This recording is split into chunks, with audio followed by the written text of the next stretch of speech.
Kementerian Pertanian mencatat generasi petani oleh kaum muda mulai terlihat dengan hadirnya generasi milenial yang berkecimpung di sektor pertanian tidak hanya di sisi hilir, melainkan juga hulu.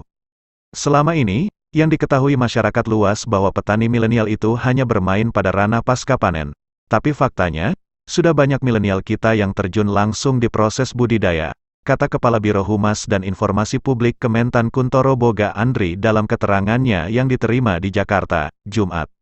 Menurut dia, fenomena antusiasme generasi muda terjun di dunia pertanian merupakan energi baru bagi pembangunan pertanian nasional.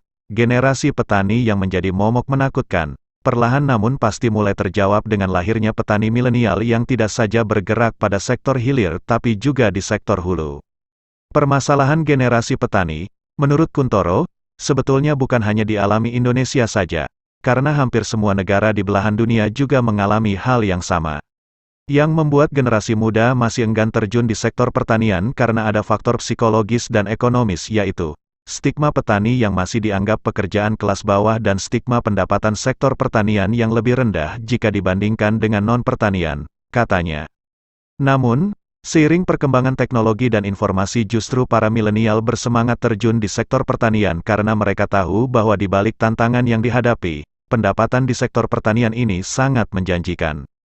Karakteristik petani milenial itu adaptif terhadap perkembangan teknologi dan inovatif.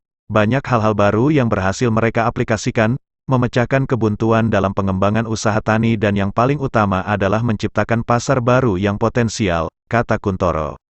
Setidaknya ada 2,7 juta petani yang tergolong petani milenial dari total 33 juta petani yang ada di Indonesia, selain karena usia yang tergolong muda, yaitu bawah 39 tahun, mereka yang termasuk petani milenial adalah yang memiliki latar belakang pendidikan minimal SMU, adaptif dan inovatif terutama dalam mengoptimasi ICT, Information and Communication Technologies, serta kreatif dalam memanfaatkan alat dan mesin pertanian.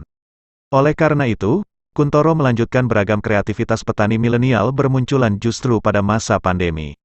Ia mencontohkan lemon Garut yang diproduksi oleh kelompok wanita tani, KWT Putri Sawargi bersama Ftilu yang memasok kebutuhan vitamin C para tenaga medis di seluruh RSUD Kabupaten Garut.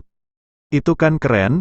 Bagaimana memberdayakan potensi lokal dan di waktu yang sama turut mendukung dan membantu pemerintah dalam penanggulangan pandemi COVID-19 dengan mendukung kebugaran dan daya tahan tubuh para tenaga medis selama menangani COVID-19, ungkapnya. Cerita sukses lainnya, Kuntoro melanjutkan adalah Dede Koswara, 31 tahun, asal Bandung bersama Gapoktan Reggae yang menanam labu dan mampu menjualnya 20-40 ton ke berbagai daerah dalam sehari dengan omset berkisar 50-100 juta rupiah.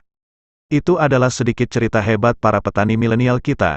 Maka, bertani itu hebat, menjadi petani itu keren, kata Kuntoro.